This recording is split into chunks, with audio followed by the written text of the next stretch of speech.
Hey friends, welcome to my channel MSA coaching. पिछली video में हमने फ्रीक्वेंसी डिस्ट्रीब्यूशन टेबल बनाई थी। आज हम उसके साथ जो जो चीज़ें पूछी जाती हैं उन टॉपिक को हम कवर करेंगे ताकि ये चैप्टर आपका बिल्कुल कंप्लीट हो जाए। पिछली वीडियो में हमने क्या किया था, फ्रीक्वेंसी डिस्ट्रीब्यूशन टेबल बनाया था। आज हम उसी चीज़ को, उसी फ्रीक्वेंसी डिस्ट्रीब्यूशन टेबल को कंटिन्यू करेंगे। तो हमने फ्रीक्वेंसी बना ली थी, क्लास इंटरवल बना ली थी, टेली मार्क बनाया था। नेक्स्ट टॉपिक हम जो करेंगे इसमें आएगा mid value. Mid value, mid point एक ही चीज है, ठीक है। अब हम निकालेंगे मिड वैल्यू। मिड वैल्यू किस तरह से निकलेगी, हमने क्या करना है, मिड वैल्यू यानी कि बीच का नंबर। बीच का नंबर किस चीज का, क्लास इंटरवल के बीच का नंबर निकालना होगा हमें, ठीक है। यानी कि 10 और 23 के मिड वैल्यू तो किस तरह से निकालेंगे, 10 को प्लस करेंगे हम 23 से, यानी कि इन दोनों नंबर को प्लस करके डिवाइडेड बाय 2 करेंगे तो हमारे पास आ जाएगा इसके बीच का नंबर। अब हम इसके लिए कैलकुलेटर यूज करेंगे। पहले हमने हमने क्या करना है, 10 प्लस 23 प्लस करके इक्वल दबा के फिर हमने डिवाइडेड बाय 2 करना है, ठीक है।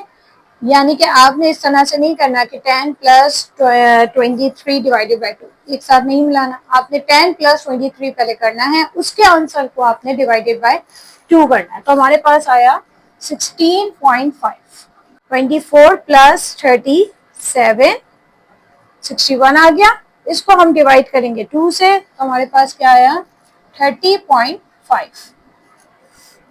नेक्स्ट हमने क्या करना है, 38 को डिवाइड कर, 38 प्लस 51 दोनों को प्लस किया, 89 डिवाइडेड बाय 2 तो इसकी क्या आ गया, 44.5।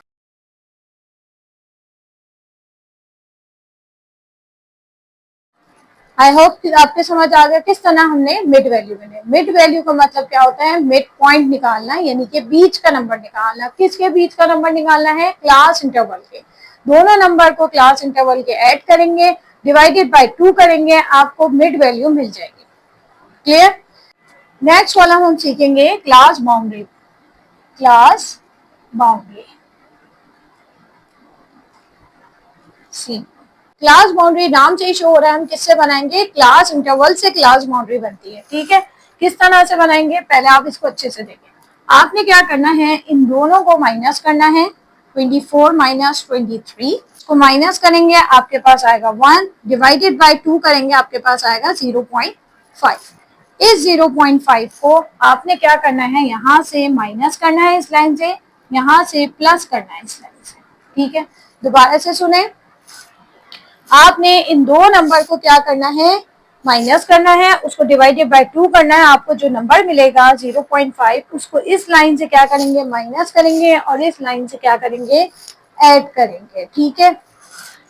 तो अब आप कहें कि हम तो ऐसे ही डायरेक्टली कर लें, 0.5 ऐसे नहीं करिएगा, क्योंकि जब आपके पास क्लास इंटरवल जो होती है, अगर आपको बिलफर्स्ट पॉइंट पे दी जाए क्लास इंटरवल, तो बच्चे क्या करते हैं, वही 0.5 लेके कर देते हैं, ये बिल्कुल गलत है। आपने क्या करना है, सबसे पहले इनको माइनस करना है, क्योंकि अक्सर जब आपके पास पॉइंट होगी ना क्लास इंटरवल, तो आपके पास इसका आंसर 0.05 भी आ सकता है, ठीक है। तो वो डिपेंड करती है आपकी क्लास इंटरवल पे कि माइनस करके आपके क्या आया। माइनस करके अगर 0.1 आएगा तो इस तरह से ये फर्क आ जाएगा, ठीक है। तो हमारा क्या आया, 0.5। अब हम किस तरह से करेंगे, इसमें से माइनस करेंगे 0.5 तो क्या आएगा, 9.5। इसमें ऐड करेंगे तो क्या आएगा, 23.5। इसमें माइनस करेंगे 23.5, इसमें ऐड करेंगे तो 37.5। 38 में माइनस करेंगे 0.5 तो क्या आएगा, 37.5। और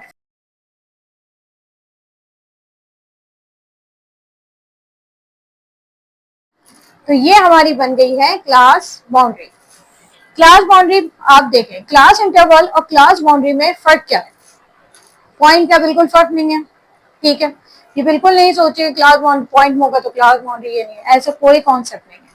क्लास बाउंड्री क्लास इंटरवल में फर्क क्या है, क्लास इंटरवल में ये दो जो होते हैं ना, इन ये थोड़े से मतलब आगे के होते हैं, यानी कि 23 है तो इसके आगे का होगा।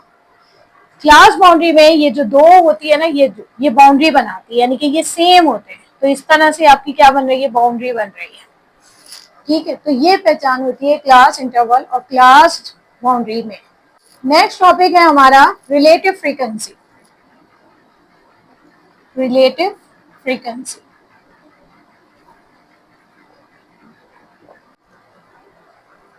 रिलेटिव किससे बनती है? रिलेटिव फ्रीक्वेंसी बनती है फ्रीक्वेंसी से। यानी कि हम क्या करेंगे, हर फ्रीक्वेंसी को टोटल फ्रीक्वेंसी से डिवाइड कर करके लिखेंगे। ठीक है, या रिलेटिव फ्रीक्वेंसी कैसे बनेगी? हर फ्रीक्वेंसी को टोटल फ्रीक्वेंसी से डिवाइड करेंगे। 13 डिवाइडेड बाय 40 करके देखते हैं, 0.325। फिर 13 डिवाइडेड बाय 40 सेम आएगा। 8 डिवाइडेड बाय 40 0.2।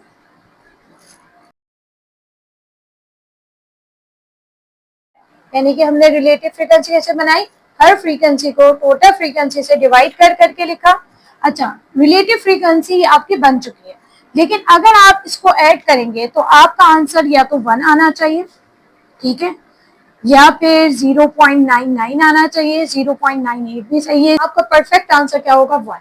ठीक है, अक्सर 0.99 0.98 आते हैं, वो इसलिए आते हैं क्योंकि यहाँ आपके पॉइंट में फर्क आ जाता है, जिसकी वजह से आंसर में फर्क आ रहा होता है। तो नेक्स्ट टॉपिक है हमारा कॉम्युलेटिव फ्रीक्वेंसी। अब हम सीखेंगे last one, cumulative frequency, CF। चलिए, कॉम्युलेटिव फ्रीक्वेंसी नाम से शो रहा है किससे बनेगी? फ्रीक्वेंसी से। ठीक है, हम क्या करेंगे, फ्रीक्वेंसी लेंगे, फ्रीक्वेंसी एज इट इज पहला वाला ऐसे ही लिखेंगे, 13 13 13 में 13 प्लस करेंगे, यानी कि जो आपका आंसर आएगा ना, इसमें नेक्स्ट फ्रीक्वेंसी को ऐड करके आप यहाँ लिखेंगे 13 13 कितने हो गए? 26 26 प्लस 8 कितने हो गए? 40 सॉरी 34 34 प्लस 5 39 39 प्लस 1 40। यानी कि आपकी टोटल फ्रीक्वेंसी आपकी लास्ट में आ जाएगी।